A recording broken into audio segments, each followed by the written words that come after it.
Hola, bienvenidos y bienvenidas a un nuevo video. Hoy vamos a continuar con nuestra serie de geometría algebraica. Em, Hoy vamos a ver ya vamos a empezar a ver las variedades proyectivas. Va a ser el primer video de variedades proyectivas. Entonces, recordemos que, bueno, seguramente ustedes ya conocen algunos espacios muy conocidos como el RPN o, bueno, como este. Por ejemplo, en el caso de RP2, este se llama el plano proyectivo real. Y luego también está el RP3 y todos estos. En general está para cualquier n, que sea número natural. Y también esto se puede definir para los complejos, para el CPN, también para, por ejemplo, el CP1 es un caso muy conocido, pero en general se puede definir para cualquier n natural. Y lo que vamos a hacer es extender esta noción para que aquí podamos tener cualquier cuerpo algebraicamente cerrado. Bueno, en este caso, como el de RPN, no los vamos a considerar porque pues sabemos que sabemos que R no es algebraicamente cerrado. Pero por ejemplo, estos casos de aquí sí los vamos a considerar en geometría algebraica. Y entonces, como había dicho, vamos a hacerlo de tal manera que podamos tener aquí cualquier cuerpo algebraicamente cerrado acá. Entonces, supongamos que ya tenemos nuestro cuerpo algebraicamente cerrado sobre el que estamos trabajando. Y vamos a definir su espacio proyectivo, Pn. O aquí igual podríamos ponerla acá, pero por lo general como que no se escribe la K. Y solo se escribe la P de aquí. Entonces, esta casi no se escribe.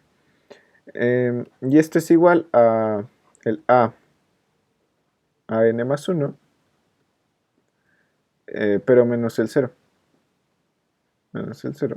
0, bueno, aquí lo estoy escribiendo así, pero realmente es la n más 1 tupla, que tiene puros ceros. Y esto está dividido entre una relación de equivalencia. O sea, todo esto lo tomo y lo divido entre una relación de equivalencia. Y esa relación de equivalencia va a ser la siguiente. Si yo tengo dos elementos en este n más 1 espacio afín a 0 a n. Entonces, eso lo voy a relacionar con lambda 0 lambda a n. Y eso para cualquier lambda en el cuerpo K.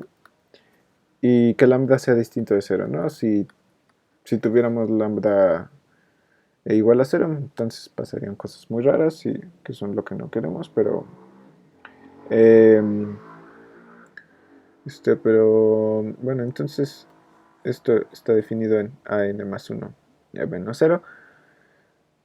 Y sí, justamente en el caso en el que tomamos, por ejemplo, k igual a 100, entonces justamente esto coincide con la definición que seguramente ya conocían de espacio proyectivo complejo, o plano proyectivo complejo. Em, y bueno, entonces esto va a ser el plano proyectivo, pero para cualquier cuerpo y que aquí podamos formar su espacio afín. Ok, y ahora vamos a ver, vamos a recordar un poco de los anillos graduados. Esto nos va a servir para ver las variedades proyectivas graduadas. Bueno, primero recordemos que si tenemos un anillo S, entonces ese anillo es graduado si además tiene una descomposición en varios grupos abelianos como suma directa, ¿no? O sea, si lo podemos escribir así, S, SD, en donde todos estos SDs son grupos abelianos. Pero bueno, eh, esta descomposición también forma parte de la estructura del anillo para que sea graduado. O sea, forma parte del anillo graduado en sí mismo, no es la descomposición. Eh, y bueno, también esto debe de cumplir que SD por SE este contenido en S de base, ¿no?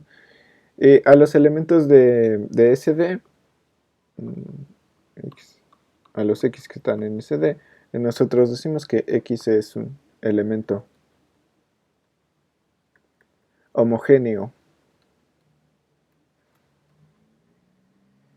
Homogéneo de grado el que está aquí, o sea, grado D.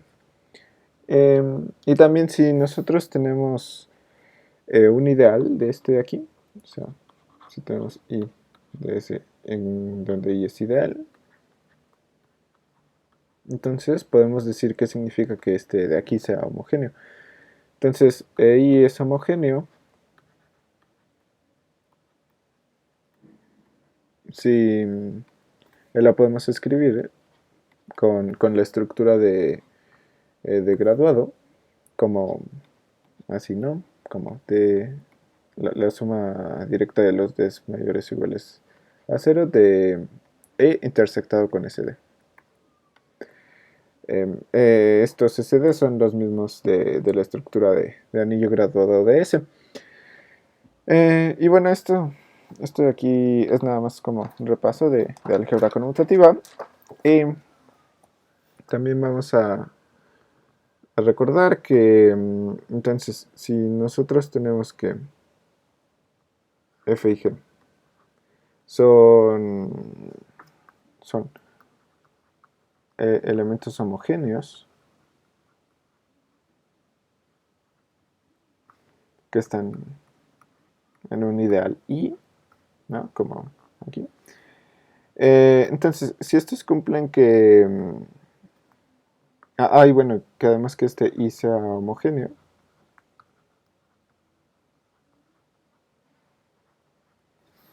Entonces, si estos de aquí cumplen que F está en I o G está en I, entonces... no. Bueno, aquí debería ser más bien el producto. Sí, aquí debe ser el producto. Si, que F por G esté en I, ¿no? Entonces, si F está en I o G está en I, entonces I es primo. Es un ideal primo, ¿no? Y bueno, ya con esto. También recordemos que al anillo de polinomios nosotros le podemos dar una estructura de anillo graduado, así como la que habíamos dicho aquí. Y entonces veamos cómo era esto. La que vamos a considerar es así.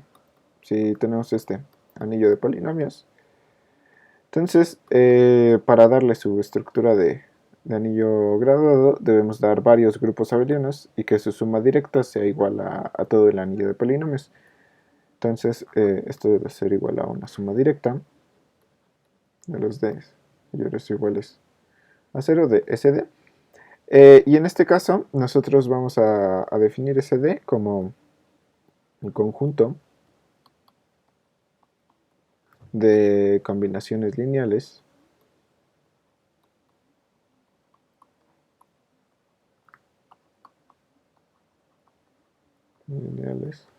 de monomios de longitud d. ¿No? Entonces pues ya podemos tener una estructura de anillo graduado en el anillo de polinomios, ¿no? Y entonces, bueno, recordemos que nosotros aquí teníamos nuestra definición del plano proyectivo. Y de hecho aquí podemos poner que, bueno, si tenemos un polinomio f, entonces estos cumplen que f lambda 0, así está, lambda an es igual a lambda d f a 0 a n. Pero bueno, estos son las f's de aquí. Y el AD es pues esta del,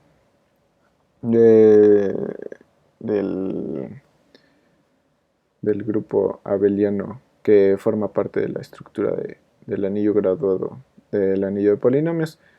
Y bueno, estos entonces son polinomios homogéneos, eh, porque son elementos de este SD. Bueno, aquí habíamos dicho es conjunto de combinaciones lineales de monomios de longitud D. Y entonces nosotros podemos definir una, bueno, si tenemos la f, entonces podemos definir una función que está dada por f, que va del plano proyectivo, bueno, no es plano proyectivo, es espacio proyectivo, al conjunto que está formado por 0 y 1. Y esta función, bueno, es una función que para construirla vamos a usar el polinomio, o a lo mejor pongámosle f'. Y entonces está definida así, f' de la clase de equivalencia de A0 hasta AN. Esto va a ser igual a 0 si f de A0 AN vale 0. También vamos a decir que f de la clase de equivalencia de A0 hasta AN. Y bueno, digo clase de equivalencia porque recordemos que los elementos de Pn son clases de equivalencia. Aquí lo habíamos puesto. Aquí los elementos de Pn son clases de equivalencia, donde la equivalencia es la generada por estas relaciones. Ok, y entonces esto va a ser igual a 1 si, en cualquier otro caso que no sea igual a 0, ¿no? O sea que f a 0 a n sea distinto de 1. No, distinto de 1, no, distinto de 0. Ok, entonces ya podemos ver las variedades proyectivas. Entonces, si tenemos un f como el que habíamos puesto anteriormente, entonces, como aquí puse, podemos hablar de su conjunto de ceros. Y a su conjunto de ceros lo vamos a denotar como VF, así como en las variedades afines. Y a los conjuntos que son de esta forma los vamos a llamar variedades proyectivas.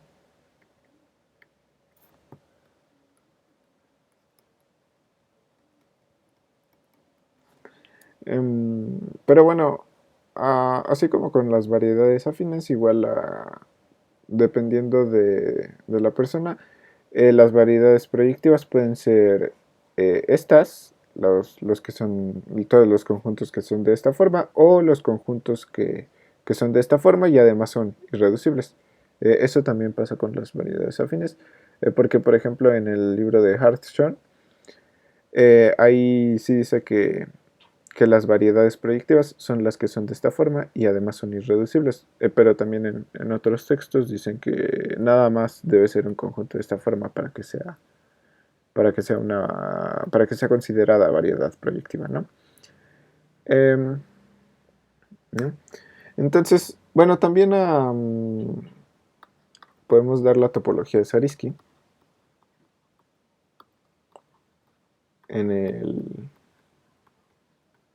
Bueno, podemos dar la topología de Zariski a las variedades proyectivas, ¿no? Y bueno, también notemos que VF, esto es un subconjunto de Pn, el espacio proyectivo que aquí hemos puesto, sí, este de aquí. Entonces este VF es un subconjunto de Pn. Entonces, bueno, había dicho que le podíamos poner la topología de Zariski a Pn, o también podemos verlo como ponerle la topología de Zariski a cada variedad proyectiva, pero pues es lo mismo. Em, y es igual que con las variedades afines, ¿no? Un subconjunto de Pn es cerrado. Sí se puede escribir de esta manera, ¿no? Si U es igual a VF para algún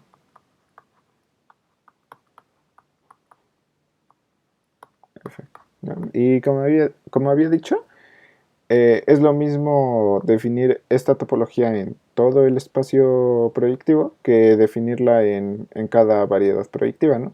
Porque si la definimos en todo el espacio proyectivo, entonces ya cada variedad proyectiva tiene una topología de subespacio, y esa topología de subespacio es la misma que si se lo hubiéramos dado como un subconjunto de una variedad proyectiva de cerrados, o es una subvariedad afín.